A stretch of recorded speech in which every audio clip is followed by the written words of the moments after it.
إلا ما علمتنا إنك أنت العليم الحكيم. اللهم صل على Sayyidina Muhammad wa ala alihi wasahbihi wasallam. InsyaAllah kita akan teruskan untuk slot kedua yang disampaikan oleh yang berbahagia iaitu Prof. Madya Dr. Muhammad Khairi bin Mahyudin, Pensyarah Fakulti Kepimpinan Pengurusan Universiti Sains Islam Malaysia USIM. Dan mudah-mudahan insyaAllah sama-sama kita semua peserta sila mutkan sebagai pengingatan ketika Prof nak menyampaikan, dan insyaAllah mungkin pada akhir sesi nanti kita akan ada sesi soal jawab.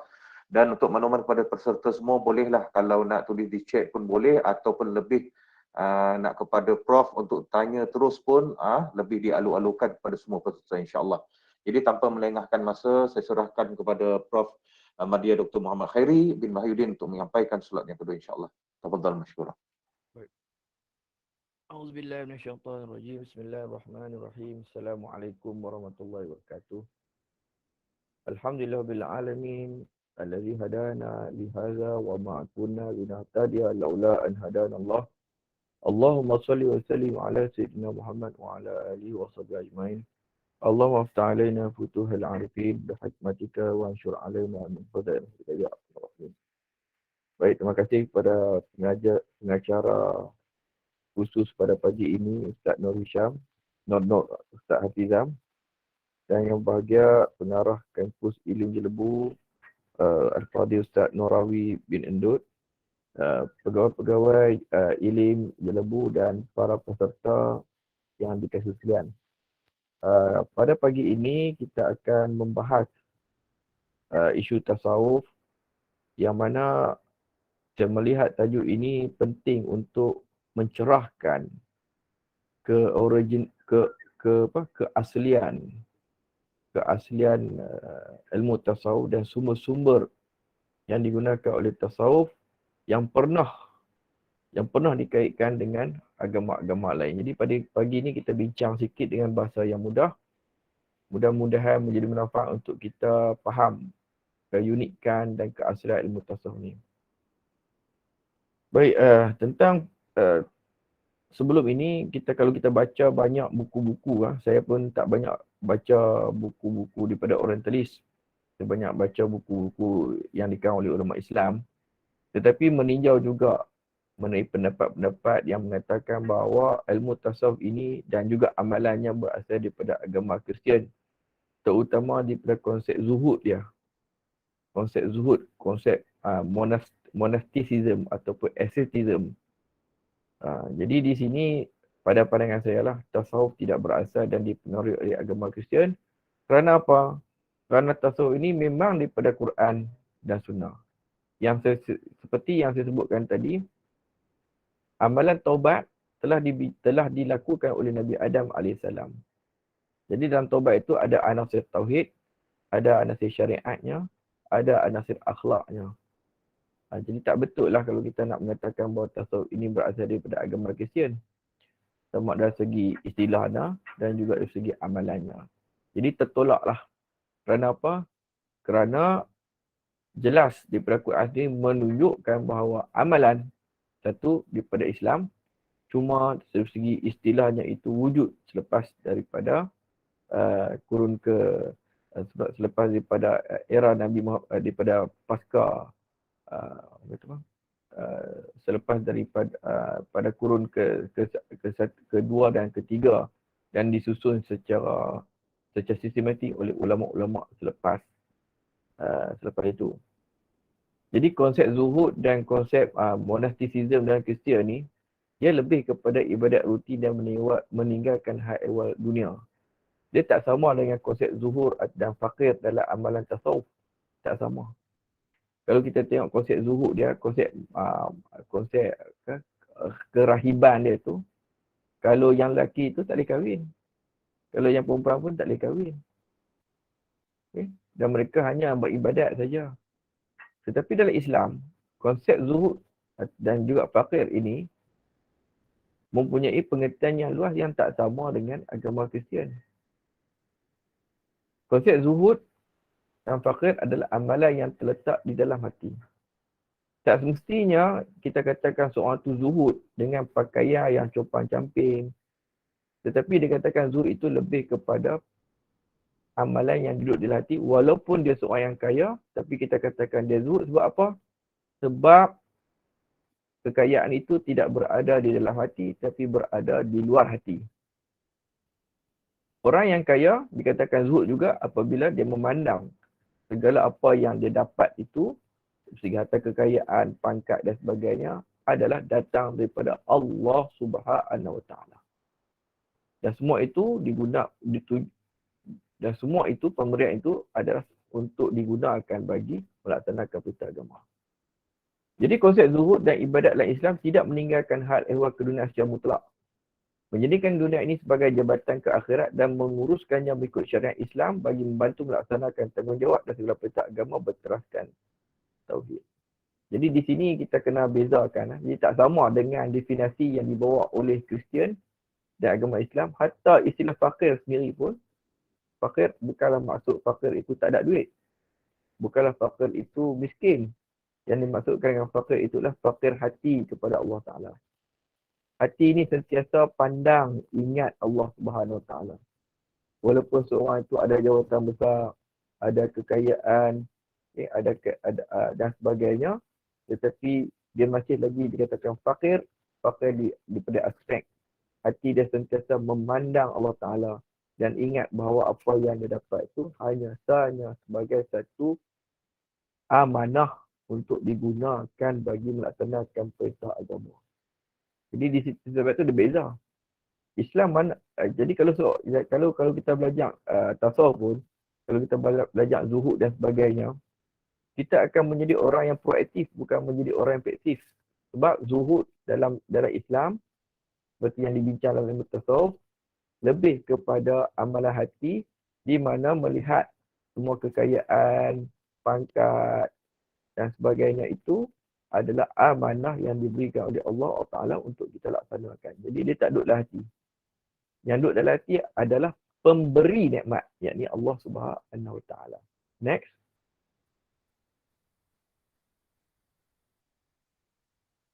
Jadi di sini jelas dalam Quran pun khitab pada semua orang. Semua orang. Kepada kita semua. Allah Ta'ala berfirman, A'udzubillahi minasyaitonir rajim, wabtaghi fima ataakallahu darul akhirah wa la tansa nasibaka minad dunya. Jangan kamu lupa nasib kamu di dunia ni. Sebab apa? Sebab dunia ini secara realitinya tempat kita untuk melaksanakan segala taklif syarak. Cuma sifat zuhud ni diperlukan kerana apa? Kerana nak bantu kita supaya ingat dunia ini bukan tempat selama-lamanya. Dunia ini adalah tempat yang mana kita guna segala nikmat Allah sebagai satu amanah untuk beribadat kepada Dia dan kita akan kutip segala ganjaran itu di akhirat kelak. Macam mana kita nak beramal? Yang dikatakan orang tu zuhud ialah apabila orang tu berniaga, dapat keuntungan, dapat kejayaan. Kalau contohlah seorang tu dia berniaga, dia untung. Dia untung, tapi bila dia untung, dia akan ingat Allah. Dia akan kata bahawa apa yang aku dapat hari ini bukan daripada kehebatan diri kita berniaga, bukan kemahiran kita berniaga semata-mata, tetapi semua itu adalah datang daripada kurniaan Allah Subhanahu Wa Taala. Kalau kita kata semua itu daripada kita, aku berniaga ni, aku pandai berniaga sebab tu aku untung. Barang-barang ni semua milik aku. Kita kata macam tu. Maka kita telah menjadi buruk adab dengan Allah Ta'ala dan perbuatan kita itu macam Qarun. Macam Qarun. Sebab kita lupa kat Tuhan.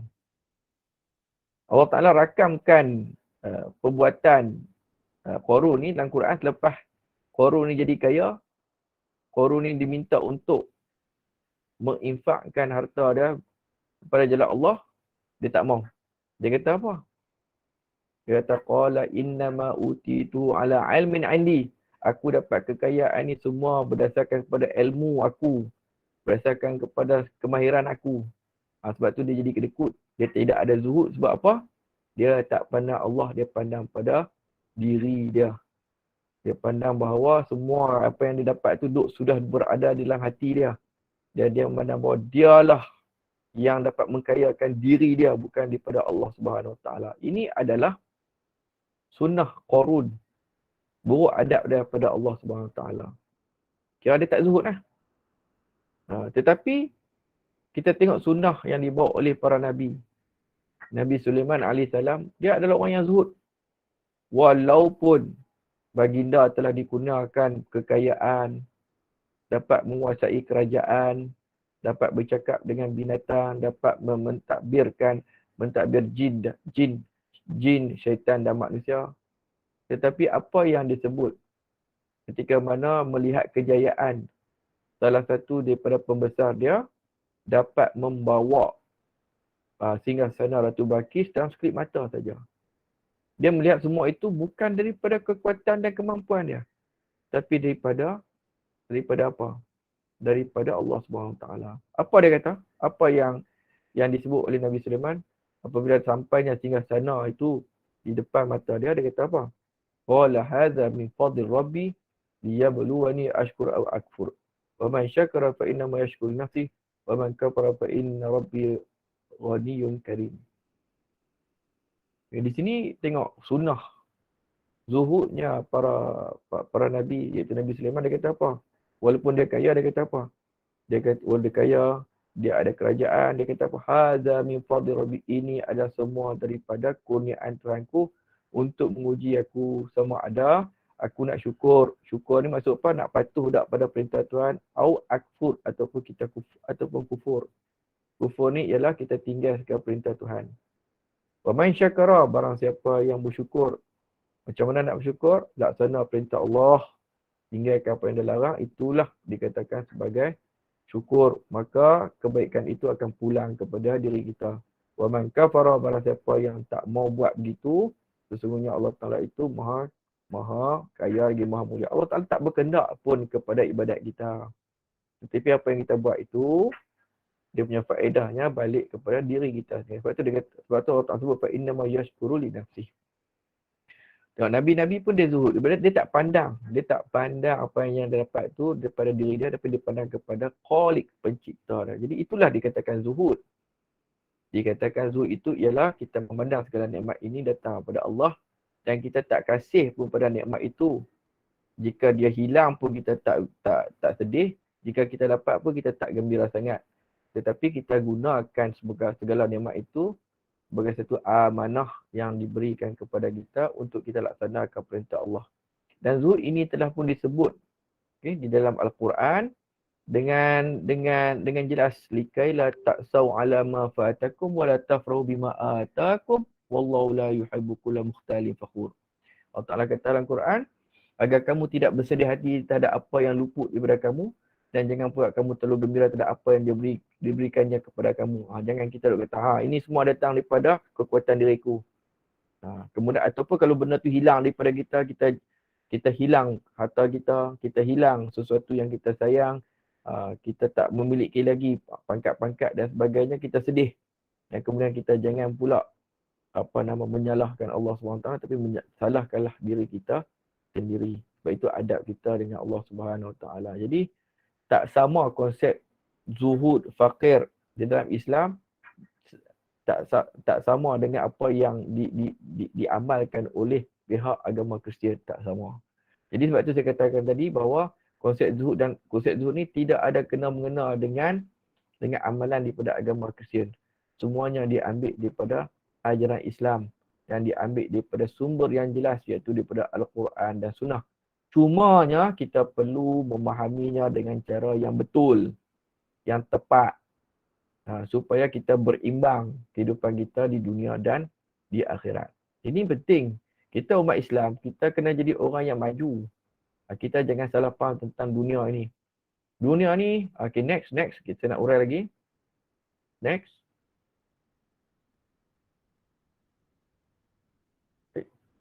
Okay. Dunia ni terbagi kepada dua, tuan-tuan dan puan. Dunia yang mahmudah, dunia yang madmumah. Dunia yang mahmudah adalah Dunia yang mana kita ada kereta, kita ada pangkat, kita ada duit, ada rumah, kan? Kita ada semua kekayaan-kekayaan ataupun nikmat-nikmat dunia ni, kita gunakan dia untuk melaksanakan perintah Allah, maka itu dipanggil sebagai dunia yang mahmudah, dunia yang terpuji. Disebut dalam hadis Nabi, ad-dunya mal'unun. Dunia ni mal'unun dunia mal'unun wa mal'unun ma fiha.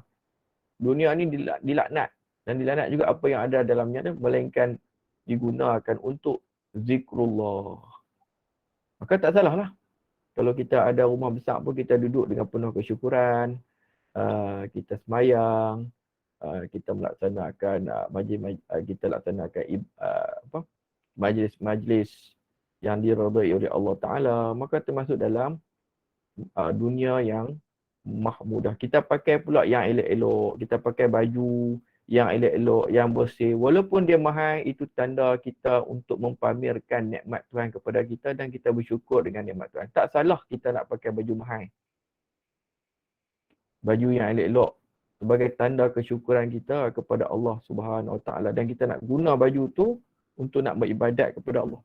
Tak salah. Yang salahnya apabila kita mencintai baju tersebut.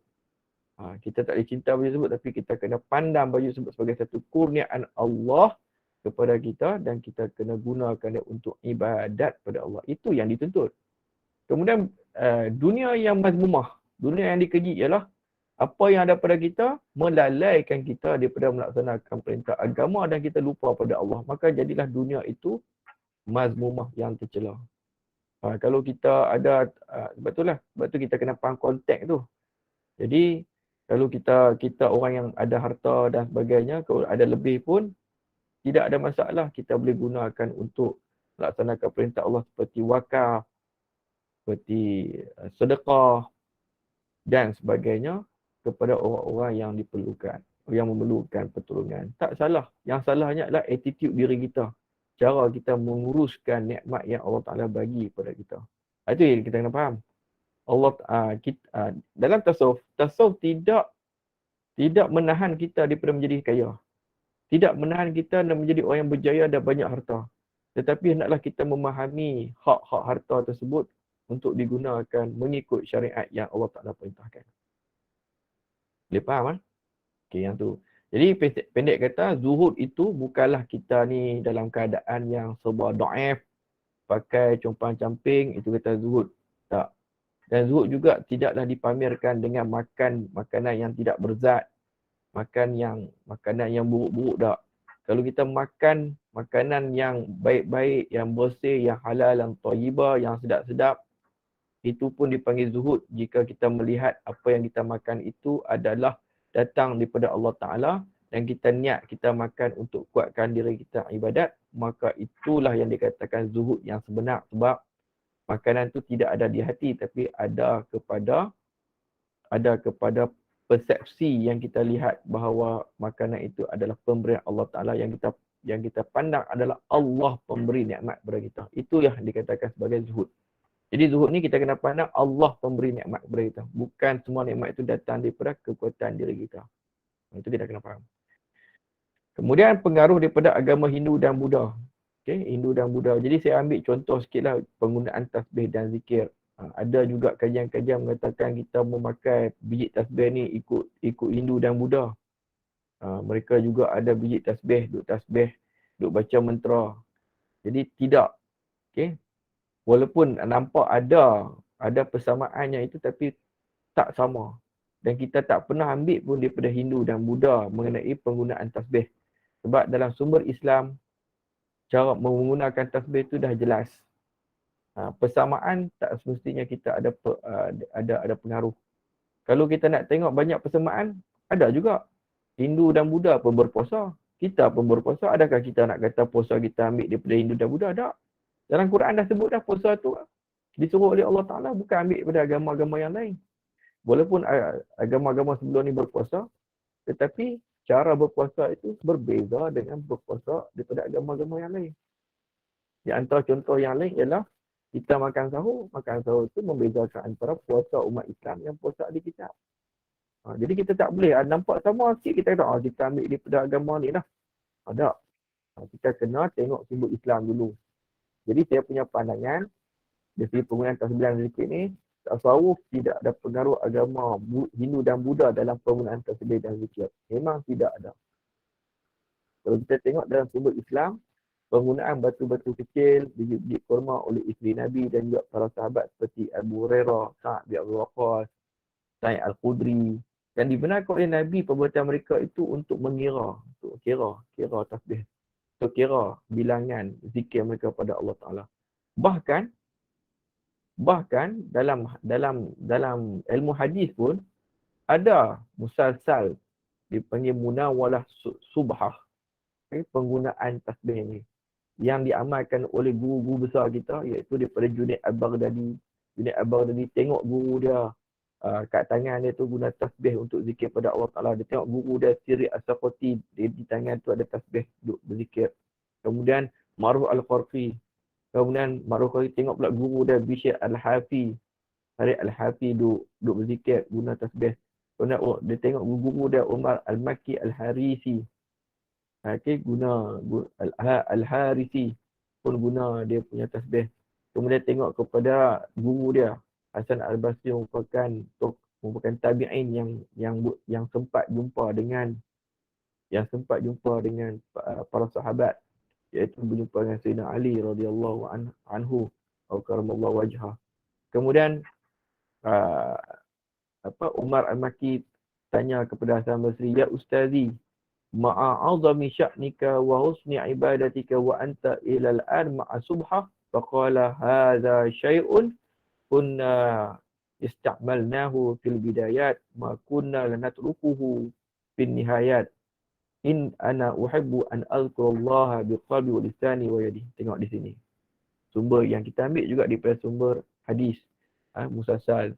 Maksudnya, wahai ustazku, dengan keadaan hebatnya engkau, dengan baiknya ibadat engkau, kami lihat engkau ni masih duduk guna tasbih untuk berzikir.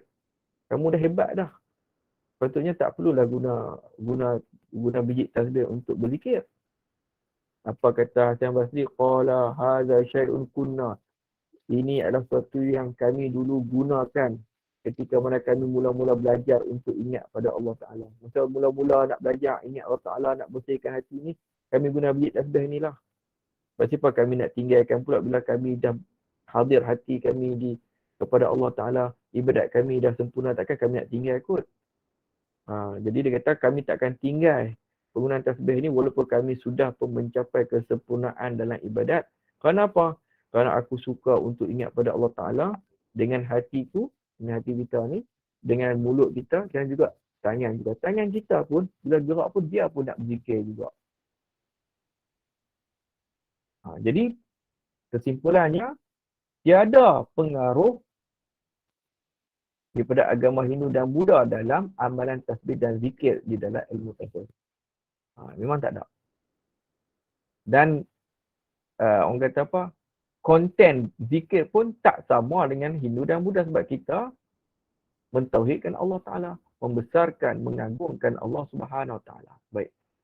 Bila kita nak faham pasal konsep zikir pula, zikir ni dia ada dua, zikir khusus dan zikir umum.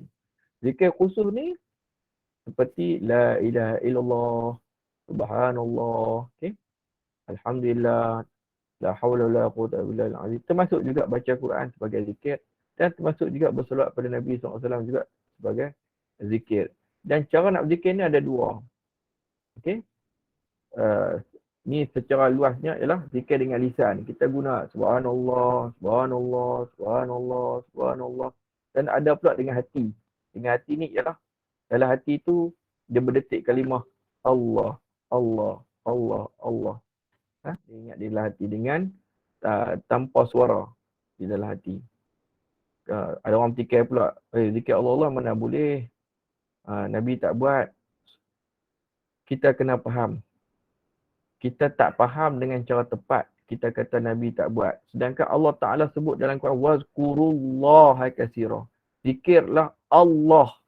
Tak kalah Nabi tak buat apa yang Allah Ta'ala perintah. Sebab Quran diturunkan pada Nabi. Cuma kita tak jumpa. Kita tak faham. Sedangkan Allah Ta'ala sebut lagi, wazkurisma rabbika. Wazkur rabbaka hati kamu. Macam mana nak ingat? Apa benar kita nak ingat?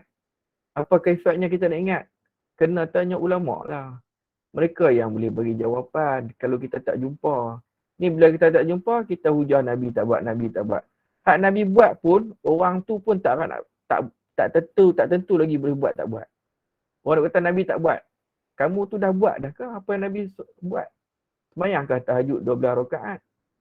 Khatamkah Quran pada setiap Ramadan? Jadi hak cakap tu kadang-kadang tak buat pun. Kemudian menafikan, mengingkari pula orang nak zikir Allah, sedangkan dalam Quran jelas wazkurullah katsira. Ingat Allah. Kata Allah. Dan juga ada hadis Nabi menyebut kan Rasulullah SAW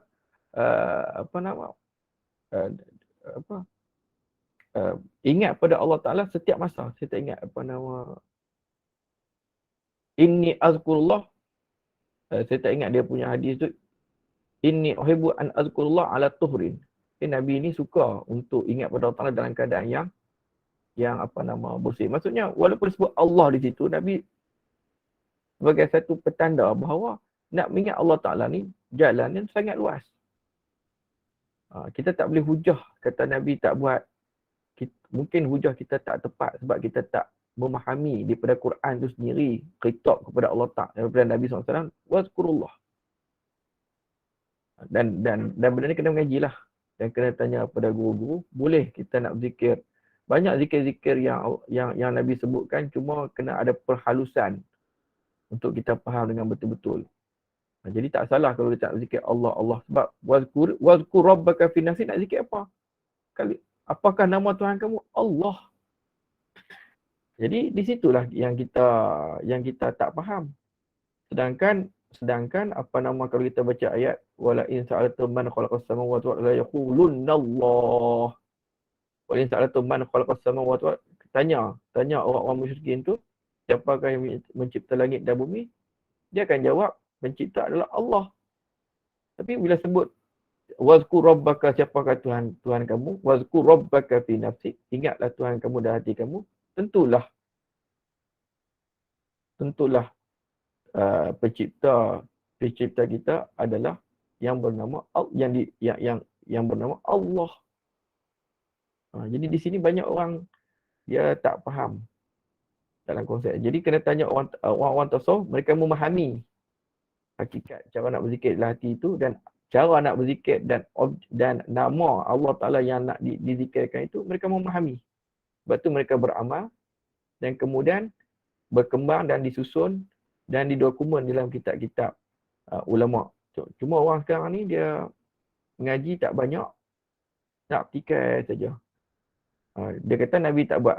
Dan Nabi buat pun dia tak tentu lagi dia buat atau tidak. Jadi kita kenal itu zikir secara khusus. Manakala zikir yang secara umum ialah tiap-tiap ketaatan dan menahan diri daripada maksiat termasuk sebagai zikir. Okey, tiap-tiap ketaatan dan menahan diri daripada maksiat juga termasuk sebagai zikrullah.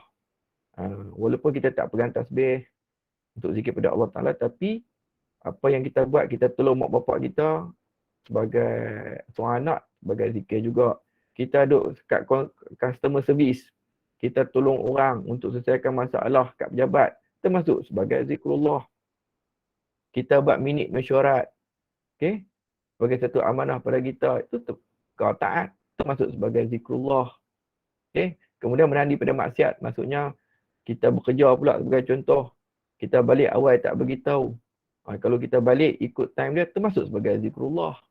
Kita tak punting, kita tak culai, kita tak, orang kata apa, kita tak berat tulang. Itu pun termasuk sebagai zikrullah. Walaupun kita tak sembahyang duha apa semua tu, tapi bila kita duduk kat kaunter sebagai contoh, kita layan orang, kita selesaikan masalah-masalah orang, itu pun termasuk sebagai zikrullah. Jadi apa dalilnya? Dalilnya ialah Allah Ta'ala sebut dalam Quran, rijalun la tulhihim tijaratu wala bai'un an zikrillah. Laki-laki yang tidak didalaikan oleh perniagaan dan tidak pula oleh jual beli daripada mengingati Allah Ta'ala. Jadi meniaga pun dikatakan sebagai zikrullah juga. Dengan syarat. Dengan syarat meniaga tu ikut hukum fiqh betul.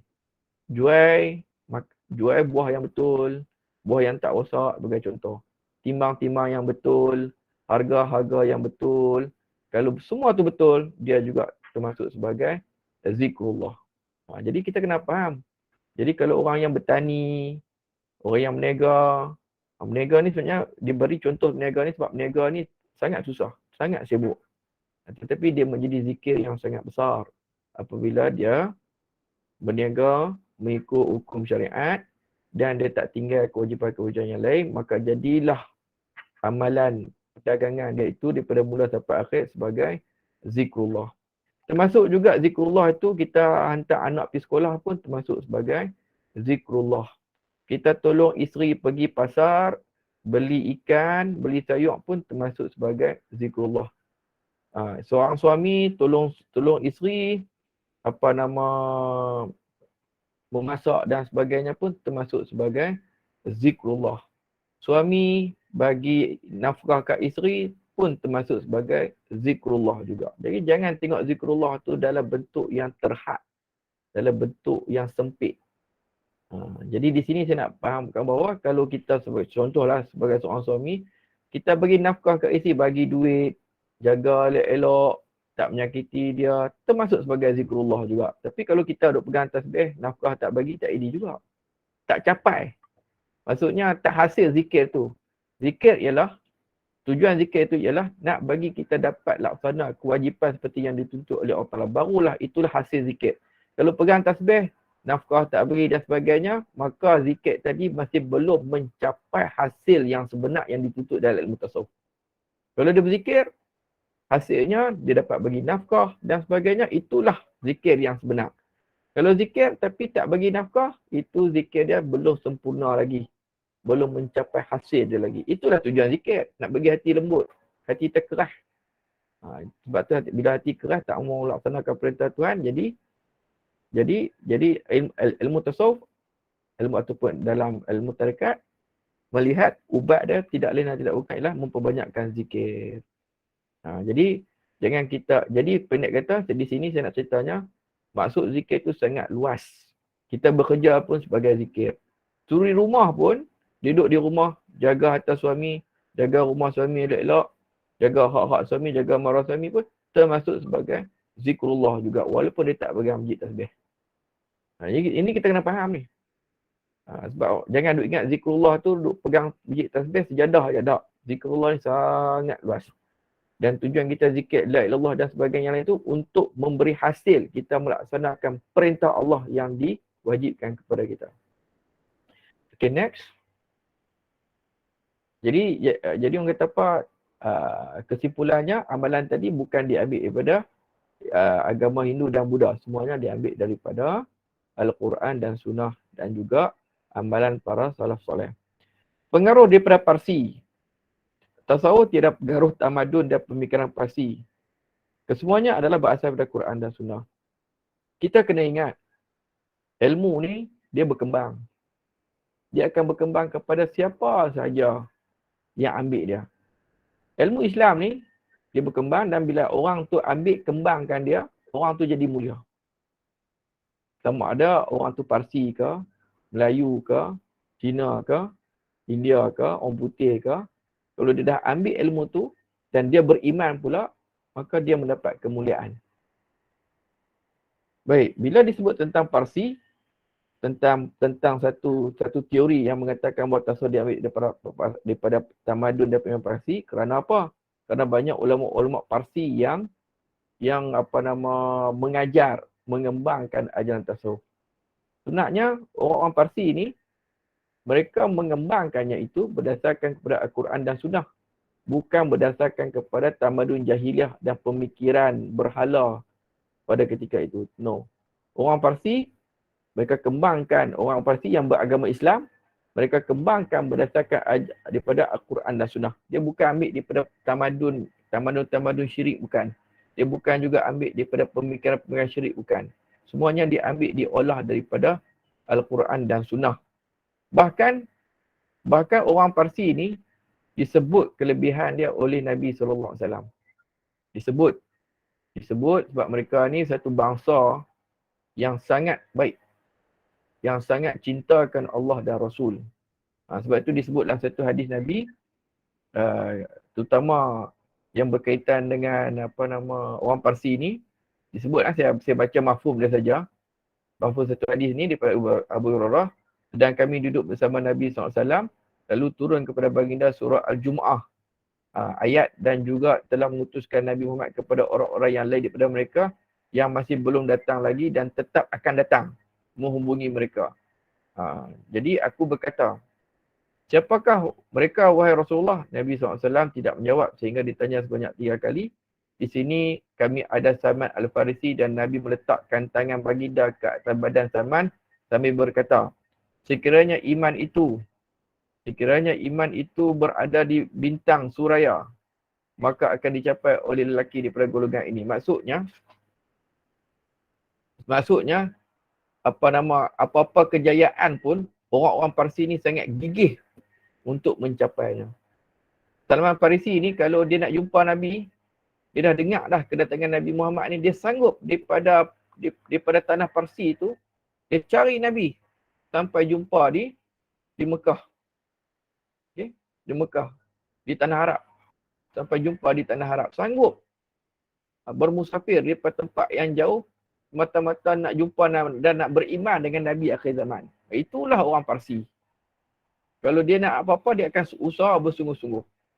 Dan kelebihan orang Parsi ini ialah dari segi aspek keislaman dia sangat kuat. Keilmuan dia pun sangat tinggi. Ada kepimpinan, ada ketaatan, keberanian dan ketamadunan. Mereka pun orang yang cerdik pandai. Dan kita tengok sekarang ni, kita tak boleh, kalau kita tengok sekarang bukan ilmu tasawuf saja.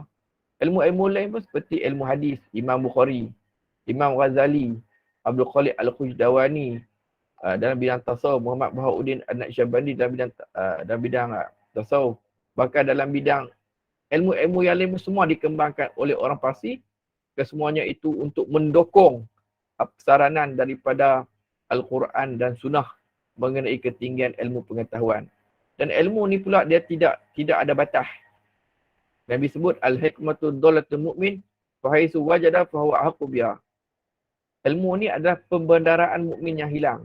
Barang siapa yang dapatnya, maka dialah yang berhak ke atas ilmu tersebut. Jadi orang kata apa, tidak boleh dijadikan hujah bahawa ilmu tasawuf ini ambil daripada Parsi. Sebab orang Parsi kembangkan dia berdasarkan Al-Quran dan Sunnah. Bukan ambil daripada pemikiran-pemikiran yang bercanggah daripada ajaran Islam. Ini kita kena faham. Dan kalau kita nak kata tu hadis Nabi macam mana? Banyak imam-imam datang daripada Parsi. Sebab mereka yang kembangkan. Dan kembangkan kerana ambil pedoman daripada Al-Quran dan Sunnah tentang kemuliaan ilmu. Tentang kemuliaan hadis Nabi untuk disebarkan dan dibukukan. Maka orang-orang daripada Parsi ni mereka ada himmah yang tinggi. Kekuatan intelektual yang tinggi. Dan mereka lah yang menjaga khazanah-khazanah Islam untuk disebarkan kepada kita sampai sekarang. Jadi kita kena faham dalam bentuk yang betul lah. Yang betul bahawa bukan daripada tamadun jahilah dan pemikiran jahilah yang ada di Parsi, tetapi orang Parsi kembangkannya itu semuanya berdasarkan kepada Al-Quran dan Sunnah yang diambil daripada Rasulullah dan para sahabat juga. Okay, next. Okay, isu-isu tasawuf lah. Ni saya ambil sikit lah, saya pilih-pilih lah kan. Saya pilih-pilih. Minta maaf lah ni ada bunyi orang potong rumput pula. Baik, macam tawasul ni, saya pilih satu je. Kebanyakan orang jadi macam confused. Nak tawasul dengan orang mati ni boleh tak boleh? Nak tawasul dengan orang yang hidup boleh, tak ada masalah. Dengan amalan pun boleh. Dengan nama-nama Allah pun boleh. Tapi nak bertawasul dengan orang mati daripada para nabi dan awliya boleh tidak boleh? Sebenarnya boleh kalau kita kalau ikut Imam Subki semua boleh. Cuma dewasa yang mutaakhir ini orang banyak salah faham. Okay, ada yang melihat bertawasul dengan orang mati ni tak ada apa faedah. Sedangkan pendapat ataupun keharusan bertawasul dengan Nabi dan para awliya selepas mati ni, selepas wafat ni, boleh. Boleh. Dan diterima oleh kebanyakan ulama kecuali Ibn Taymiyah. Ibn Taymiyah yang menolak bertawasul dengan orang yang meninggal. Sedangkan mereka melihat orang yang menolak bertawasul dengan Nabi dan para awliya dia yang selepas meninggal ni, kerana mereka melihat orang meninggal ni tak boleh buat apa-apa. Habis, terputus. Sedangkan hakikat mati itu ialah intiqal min dari dunia ila daril akhirah. Iaitu berpindah daripada alam dunia ke dalam alam akhirat. Kalau kita tengok balik, kita kaji halus balik, sebenarnya boleh. Sebab hakikatnya kita bertawasul dengan kesolehan amalan taat mereka kepada Allah. Bukan pada diri mereka, tapi kepada amal soleh mereka. Walaupun selepas mati, tapi amal soleh mereka itu masih masih orang kata apa, ada faedah daripada menjemput kepada mustajabnya doa, mendapat ihsan daripada Allah Subhanahu Wa Taala, sebab mereka ni adalah orang-orang yang soleh. Soleh, zikru solihin tanzil rahmah. Kita sebut orang soleh ni, kenapa orang soleh ni Allah Taala turunkan rahmat? Kerana amal soleh mereka itu.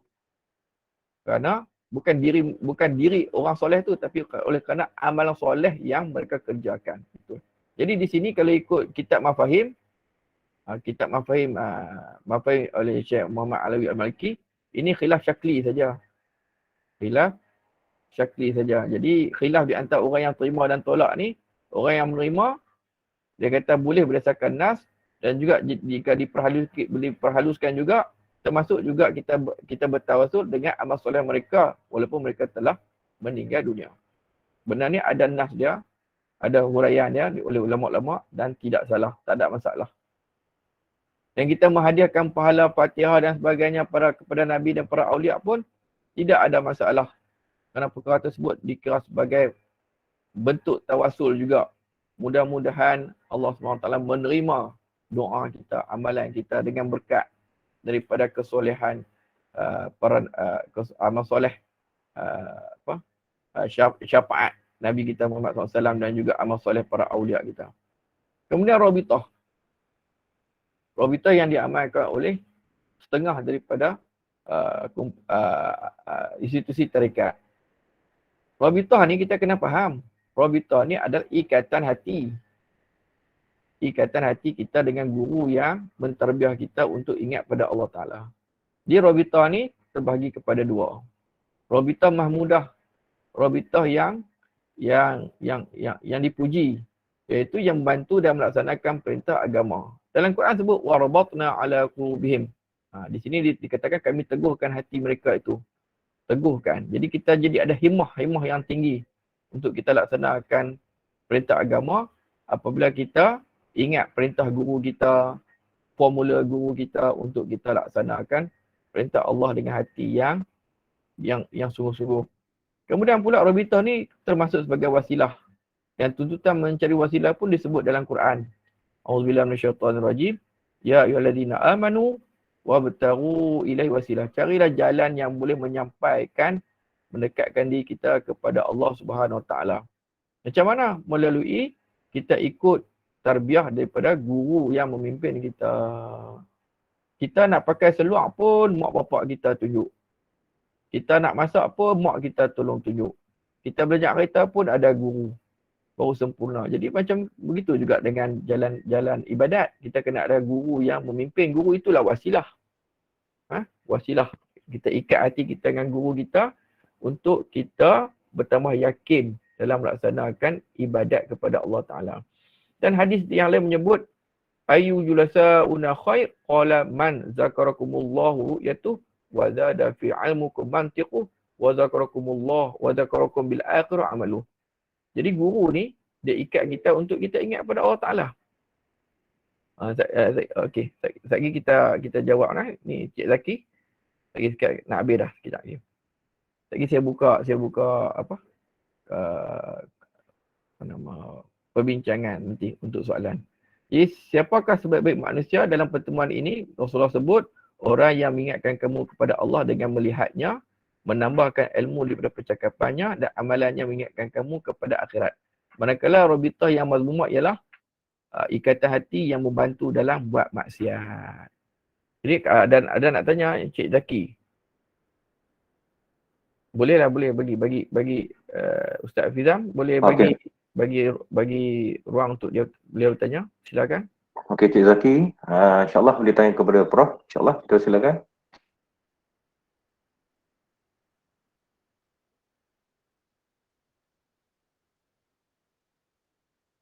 Hello. Dia tak sini. Hello, Cik Zaki. Boleh bertanya? Baik, kalau tak ni saya sambung dulu. Aha. Next.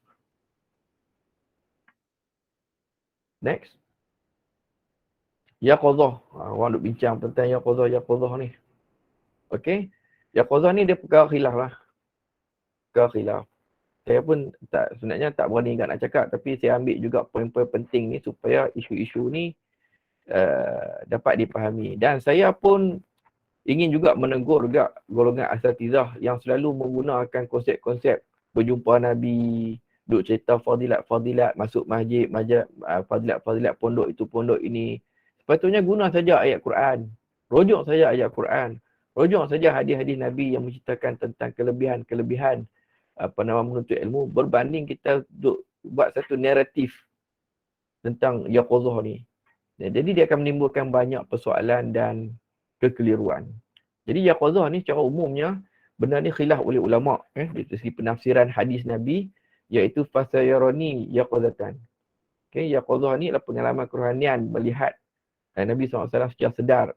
Ia merupakan karamah dan basyarah sahaja. Walau bagaimanapun saya melihat ada orang terima, ada orang tolak.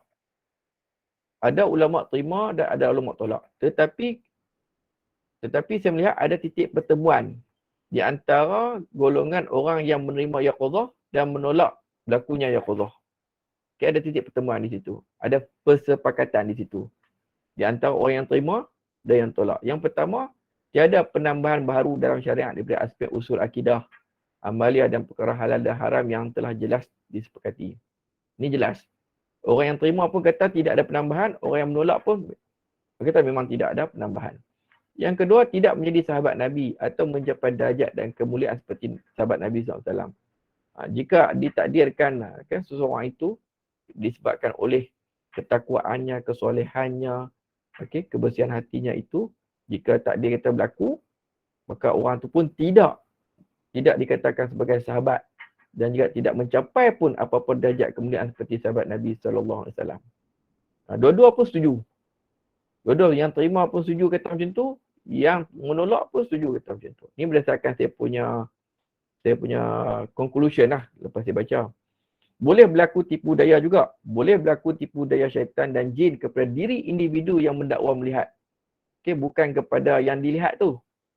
Bukan kepada yang dilihat. Yang macam Nabi, syaitan tidak akan melupakan Nabi jika benar-benar berlaku.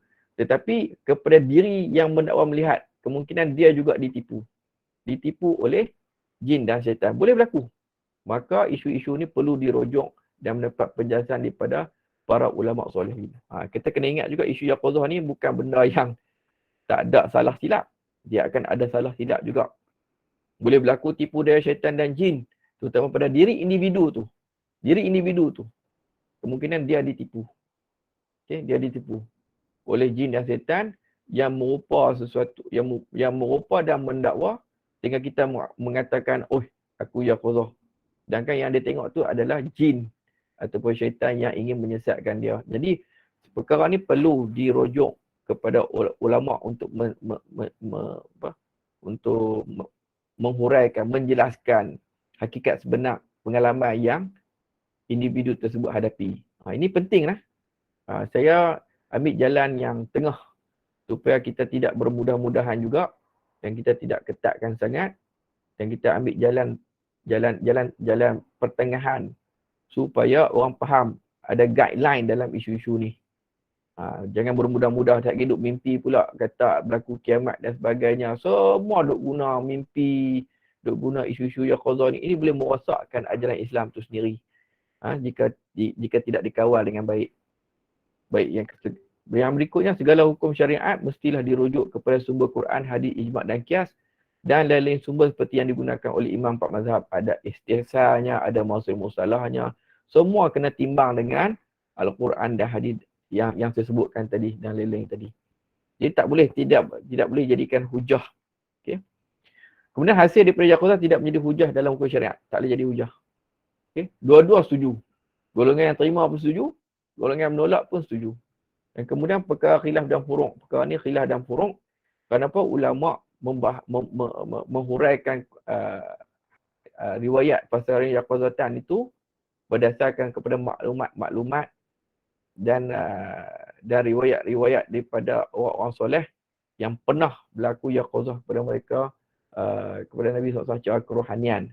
Dan perkara ini tak bolehlah kita kata sebagai syirik, kufur, selagi mana huraian itu masih berada di dalam 5 wujud yang disebut oleh Imam Ghazali, iaitu jika dihurai dalam masih daerah wujud zati, wujud isi, wujud khayali, wujud akli dan wujud asyubhi, benda itu tidak dikira sebagai bercanggah.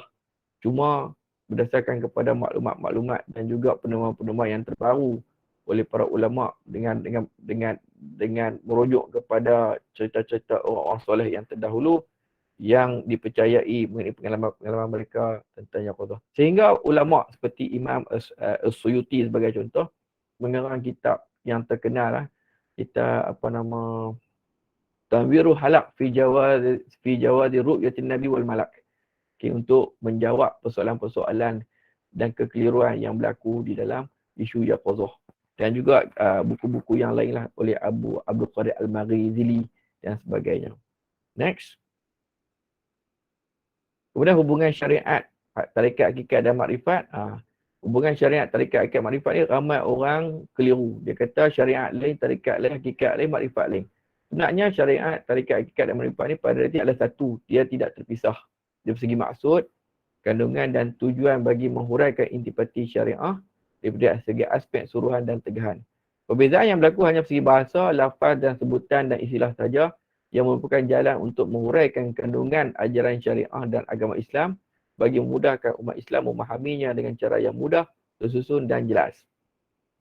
Kesilapan atau kebenaran dalam perbincangan konsep dan istilah syariat, tarekat, hakikat, makrifat ini bergantung kepada cara interpretasi, huraian, sudut pandang dan kefahaman individu itu sendiri. Jika dihurai secara bertentangan dengan Al-Quran dan Sunnah, maka penjelasannya adalah salah dan tidak diterima. Maksudnya huraian ini lebih kepada nak hurai secara umum kepada khusus ajaran intipati agama Islam itu dengan cara yang tersusun. Next. Macam wahdatul wujud pula. Okay? Wahdatul wujud pula ni, wahdatul wujud ni satu istilah lah. Dan saya nak ringkaskan bahawa wahdatul wujud ni memanglah banyak orang salah faham juga. Dia mengatakan bahawa tidak ada alam, tidak ada pencipta. Okey. Jadi sedangkan wahdatul wujud ni istilahnya di sisi ahli sufi mengikut huraiannya adalah boleh dibagi pada dua, iaitu wahdatul wujud muwahidah, wahdatul wujud yang mentauhidkan Allah Subhanahu Wa Taala, yang membezakan tentang Allah Taala dan juga tentang makhluk. Dan juga satu lagi dipanggil wahdatul wujud mulhidah, iaitu wahdatul wujud yang ada ittihad dan hulul. Ini yang ditolak di dalam Islam kerana bercanggah dengan tauhid dan bercanggah dengan syariat Islam. Jadi kita kena tengok balik perkara tersebut berdasarkan huraian-huraian yang dibuat oleh ulama. Dan wahdatul wujud muwahidah juga dikenal sebagai wahdatul syuhud wahid, al-wujud al-wahid dan fana' fi tauhid. Next. Jadi kesimpulannya, kesemua doktrin dan amalan tasawuf diambil daripada Quran dan Sunnah, bertunjangkan akidah sahih dan bersendirikan syariat yang benar dan berakhlak dengan sifat terpuji dan tidak mengambil sama sekali daripada agama-agama yang lain. Wallahu a'lam. Kita buka kepada perbincangan dan soal jawab. Ustaz, insyaAllah kita ada satu soalan di chat. Mohon Prof tunjukkan cara yang betul untuk berzikir dalam hati. Contohnya zikir tahlil sebanyak 1000 kali. Yang ni sebenarnya, jadi zikir dalam hati ni, Zikir adalah secara asalnya zikir tahlil ni kebanyakan dizikir dengan cara mulut, dengan cara lisan. La ilaha illallah. Dan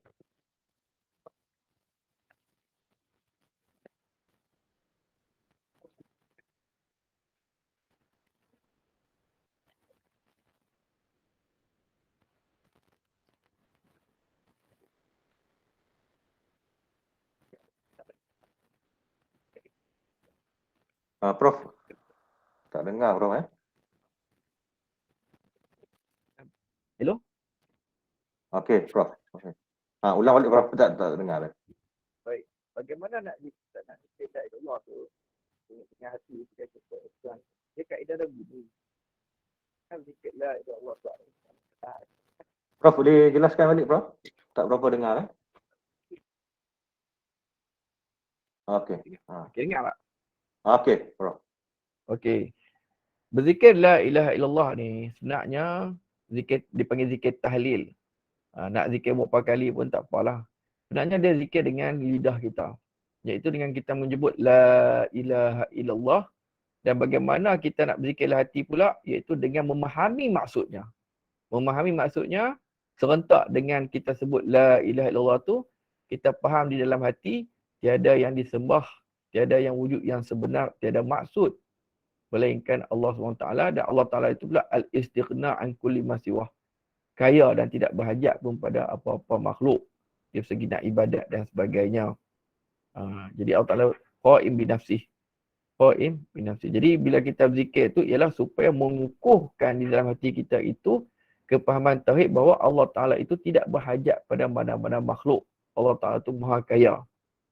Dan kita pula akan sentiasa patuh kepada perintah Allah kerana Allah Taala suruh kita melaksanakan ibadat itu bukan untuk habuan bagi Allah Taala tapi untuk faedah diri kita sendiri dan kebahagiaan di dunia dan di akhirat.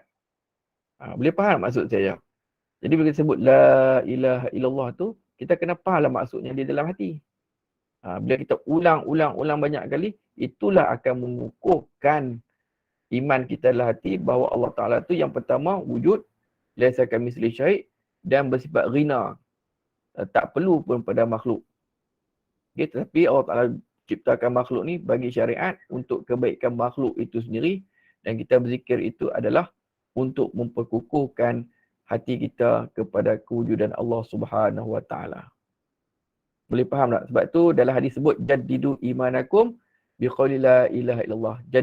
Jaddidu, perbaharulah.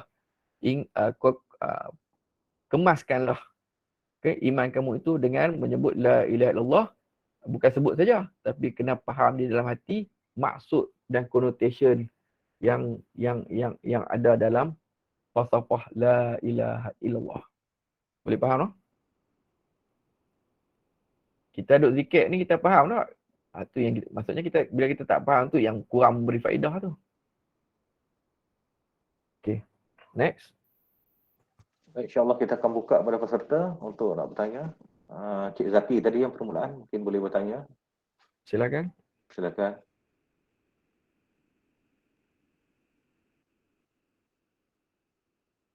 Oh, tu dia. Ustaz Hafizam, sila tengok.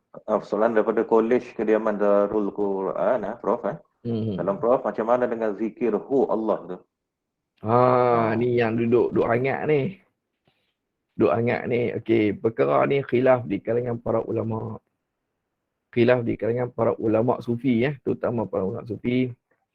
Ada yang kalau ikut dalam kitab-kitab memang ada dibincangkan dan boleh sebab dia ambil daripada Al-Quran juga, qul huwa Allahu ahad, Allah SWT lam yalid wa lam yulad ahad.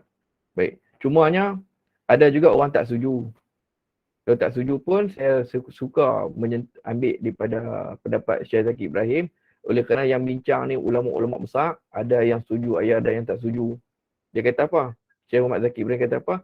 La na'muruhu wa la nanhahu. Kami tak suruh dan kami tak tegah. Dan kalau kami tak yakin, terus buat sebab kita tak, kalau kita tak yakin, kita rasa macam tak kuat sangat hujah ni atau solat ubat amai yang hak duk ada tu. Tapi bagi orang yang beramal dan dia ada hujah dan sandaran, dipersilakan dengan bimbingan guru, tak ada masalah. Jadi di sini perkara khilaf dan tak perlu dibesar-besarkan. Kita amal, kita ambil hak mana yang kita rasa yakin. Kalau kita rasa tak mau, kami nak amal la ilallah, silakan. La ilallah. Kita ada dalil, tapi kita juga tidak boleh menyanggah orang lain yang mereka juga ada hujah dan sandarannya. Jadi saya suka dengan pendapat Syekh Zaki Ibrahim, la na'muru wa la nanhahu. Kami tak suruh dan kami tak larang. Okay? Ambil apa yang boleh diamalkan dan kita yakin. Sudah, cukup.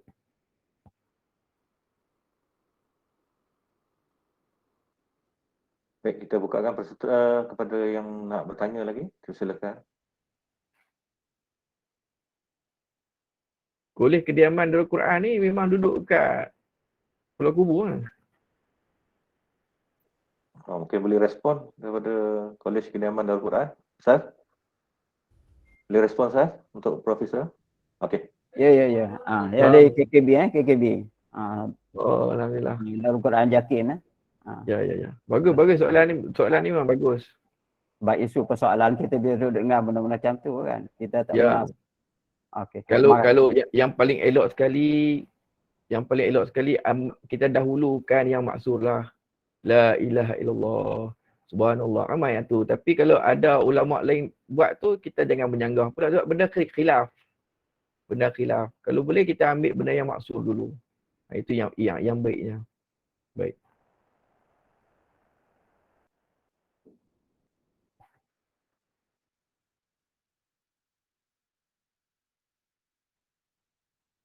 Baik, Ada lagi? InsyaAllah kita buka kepada soalan kepada semua.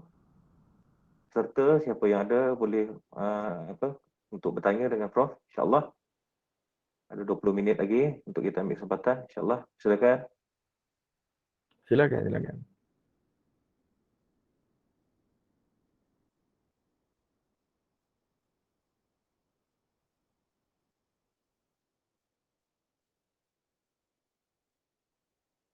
Boleh tulis kalau malu Boleh nak tulis. cakap. Okey, peserta boleh tulis kat chat untuk mungkin saya bacakan. InsyaAllah boleh. Silakan.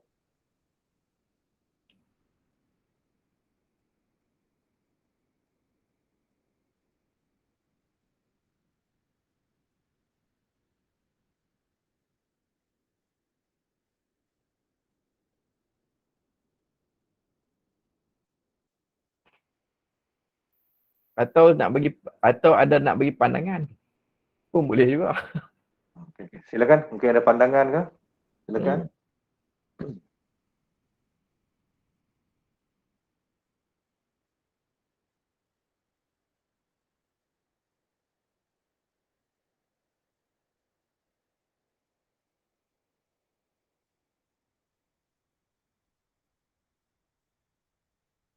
Ni.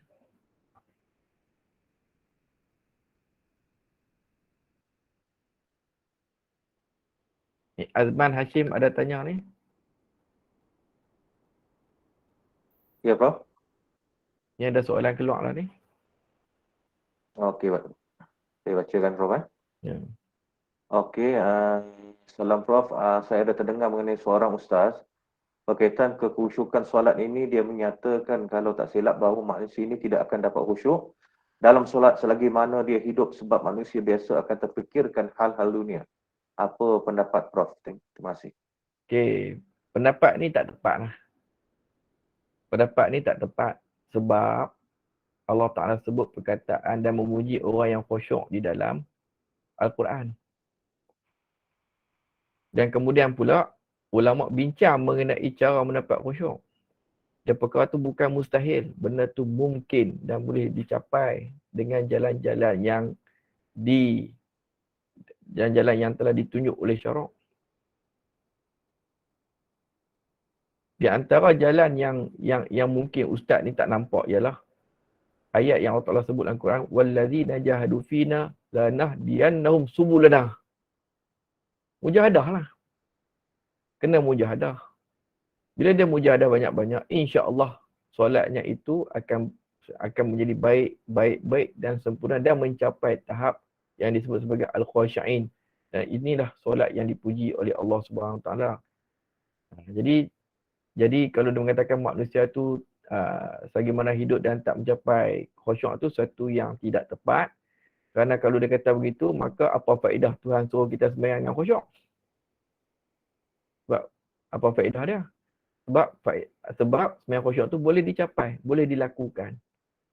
Dan Nabi sendiri pun telah menunjukkan kepada kita kaedah-kaedah dan kaedah-kaedah untuk mencapai khusyuk dan kelebihan orang yang sembahyang khusyuk.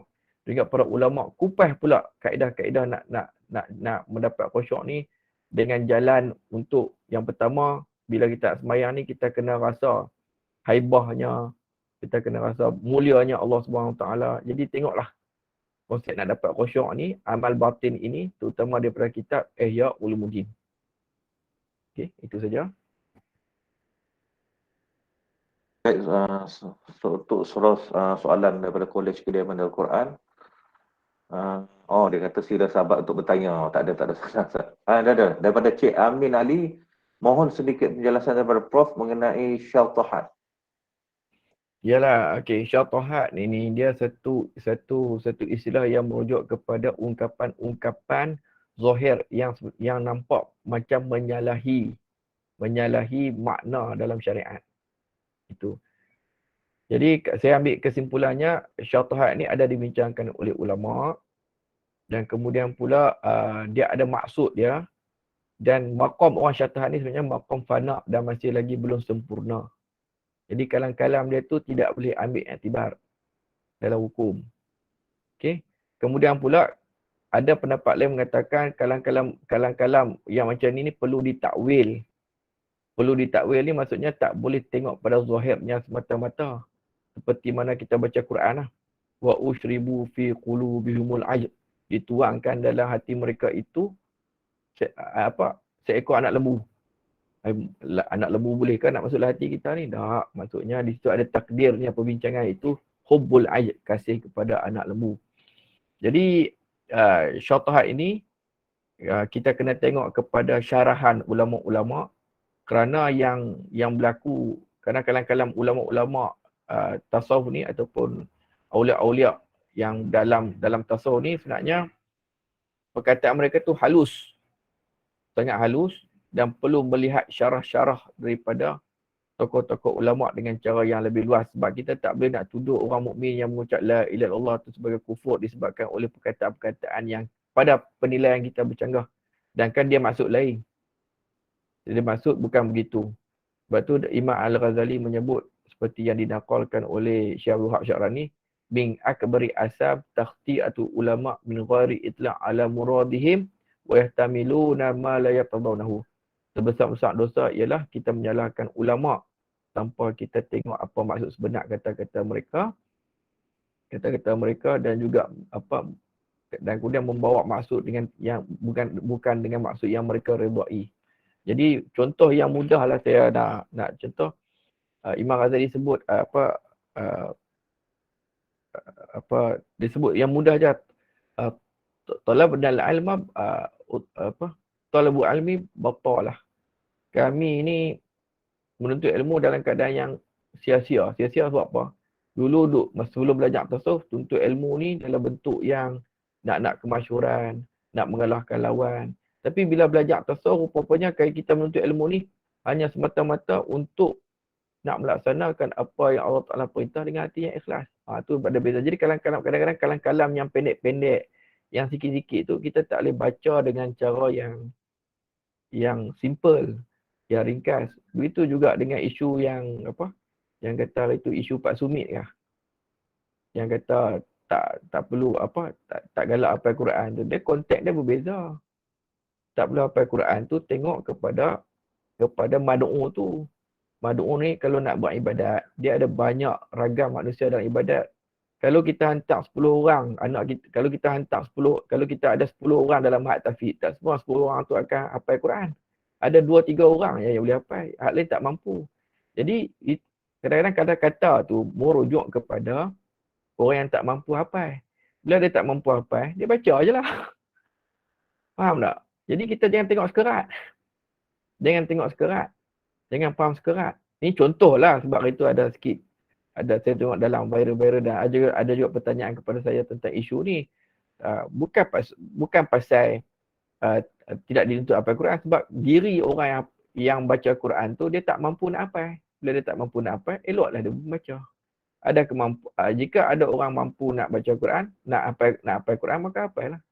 Qad alima kullu unasin masyrabahum. Setiap orang tu dia tahu minuman kebolehan masing-masing.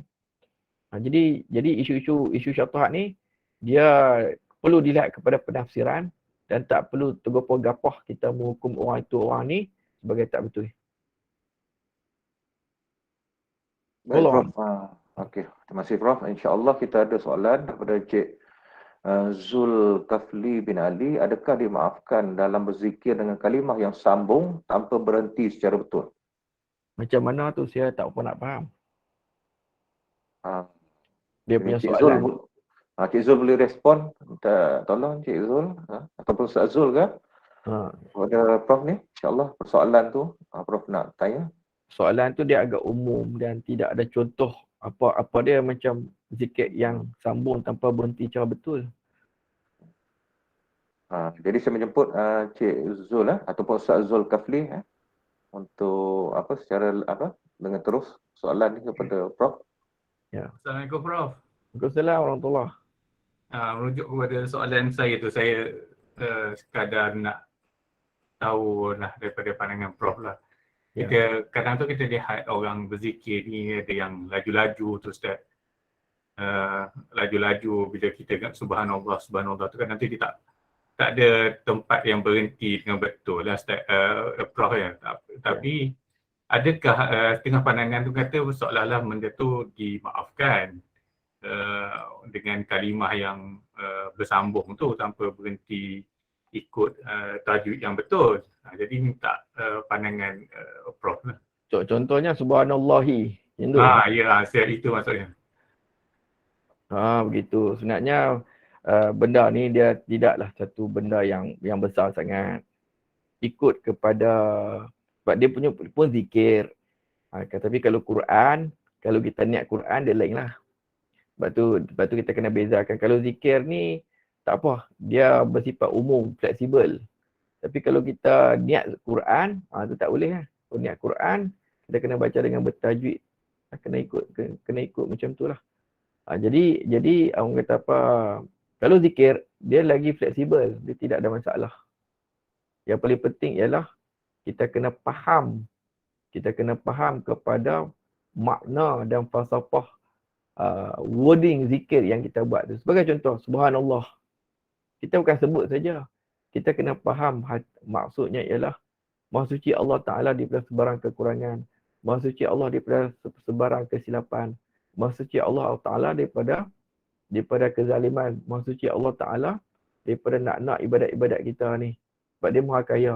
Kita yang banyak salah silap, banyak kurang sana sini. Jadi di situ kita kena, jadi yang penting tu adalah penghayatan. Kalau dalam zikir ni kalau zikir ni kalau tak ada wuduk pun tak apa. Tak ada masalah. Tak ada wuduk pun tak apa. Kalau ada wuduk lagi baik. Maksudnya dalam bab zikir ni dia lebih bersifat fleksibel. Kalau wuduk dalam kereta pun tak apa. Okey, dia tak ada masalah. Cuma kalau Quran, dia ada dia punya adab-adab dan juga dia punya cara baca berhenti dengan betul lah. Kalau zikir tak ada masalah. Tak ada masalah.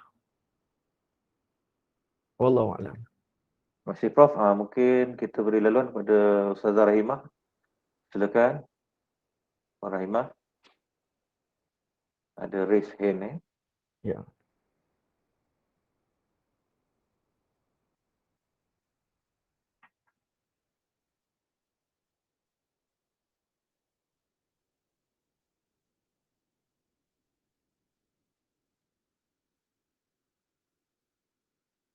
Hello. Puan Rahimah boleh respon. Takut dia tak dengar ke atau bagaimana? Nak bertanya soalan?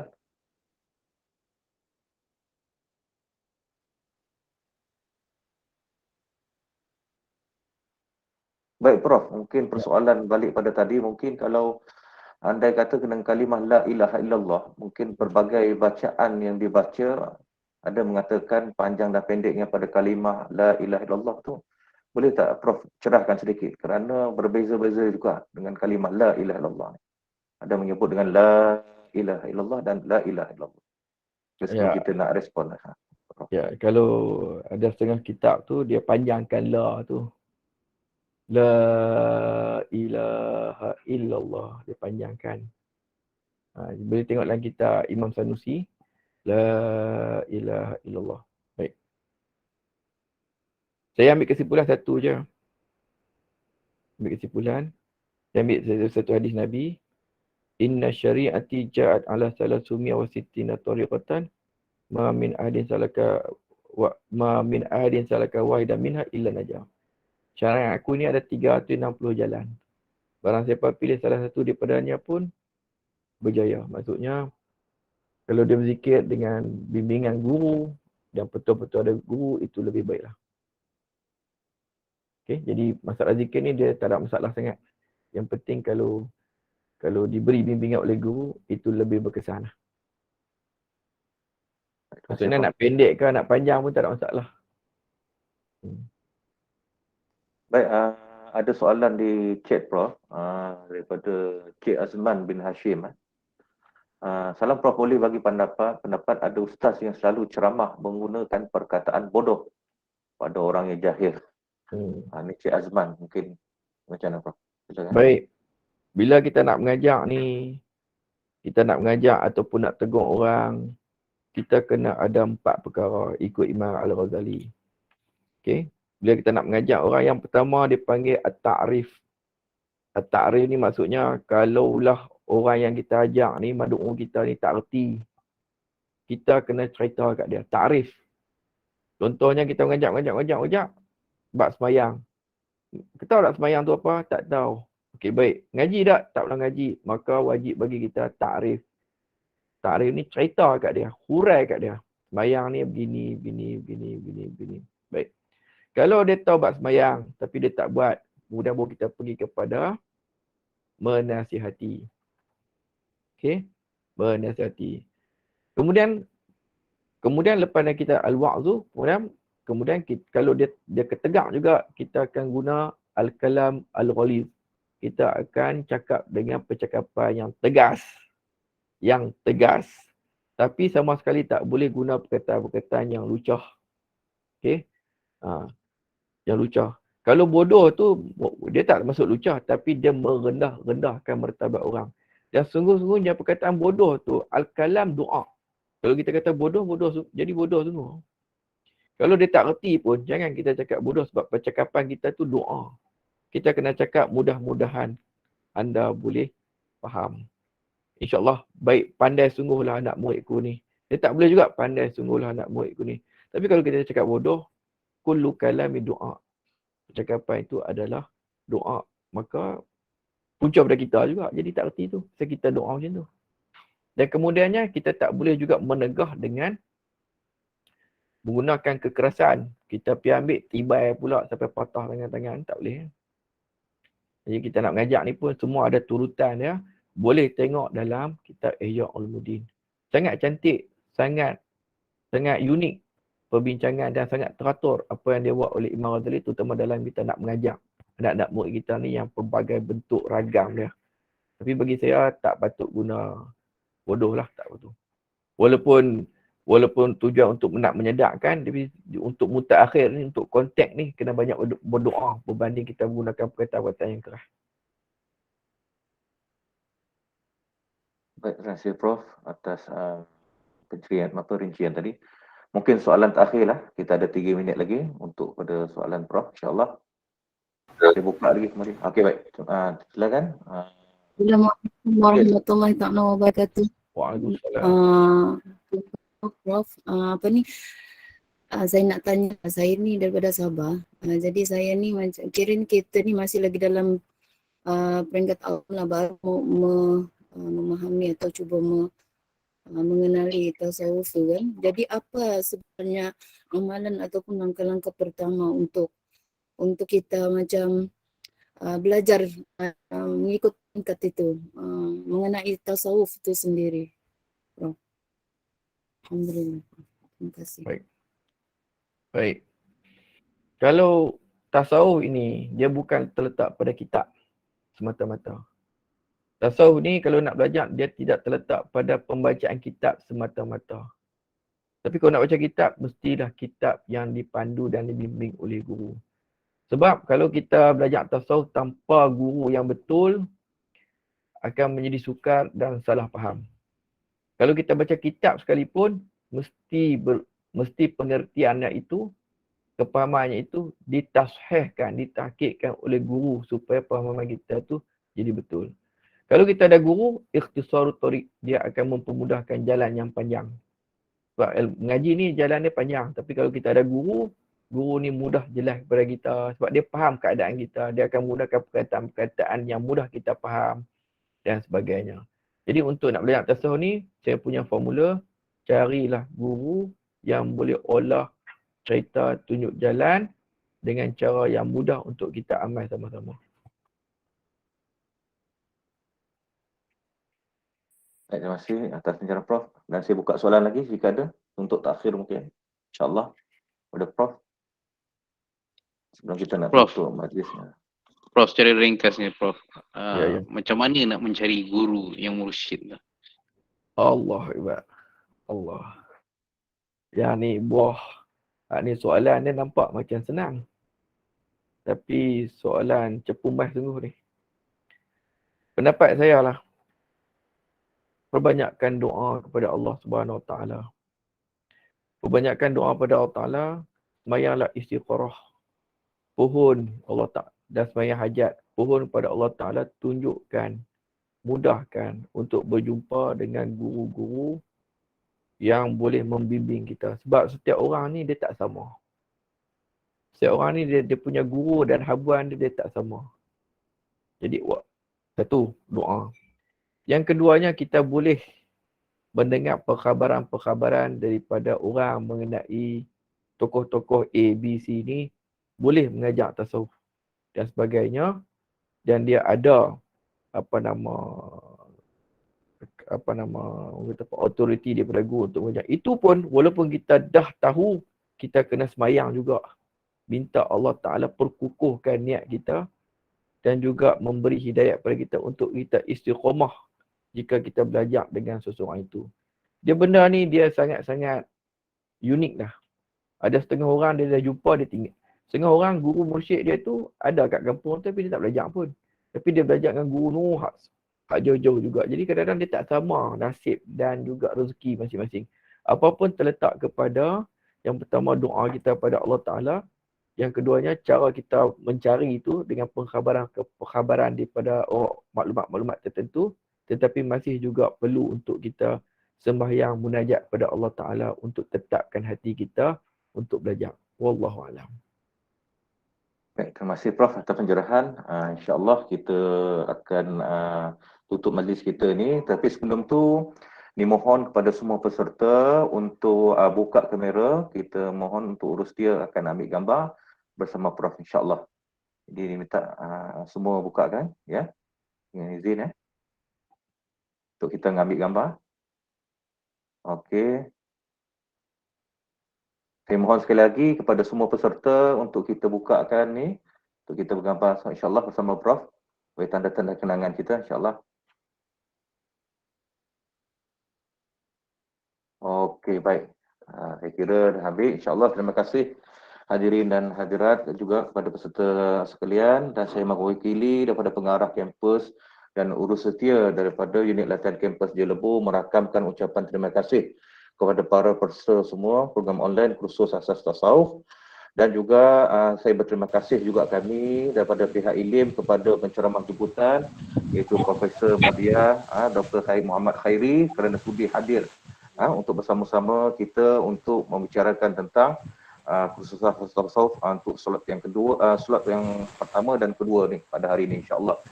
Jadi tidak lupa juga saya mengucapkan sekali lagi juga berbanyak-banyak terima kasih kepada peserta yang hadir selama 2 hari ini mengikut daripada semalam dan hari ini, bersama-sama kita untuk mengikuti kursus asas tasawuf insya-Allah.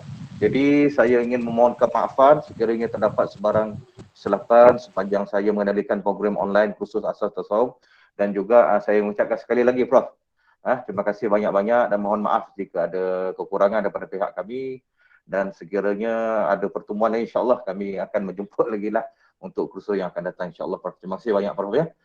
Jadi untuk akhir kata kita sudahi dengan majlis kita ini dengan tasbih kafarah dan suratul Asr. Subhanallah. Subhanaka. Bismillahirrahmanirrahim.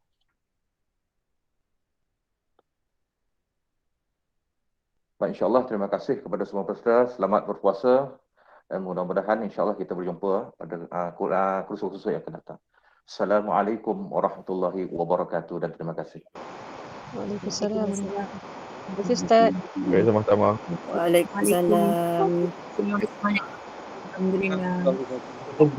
Terima kasih semua. Moderator. Assalamualaikum.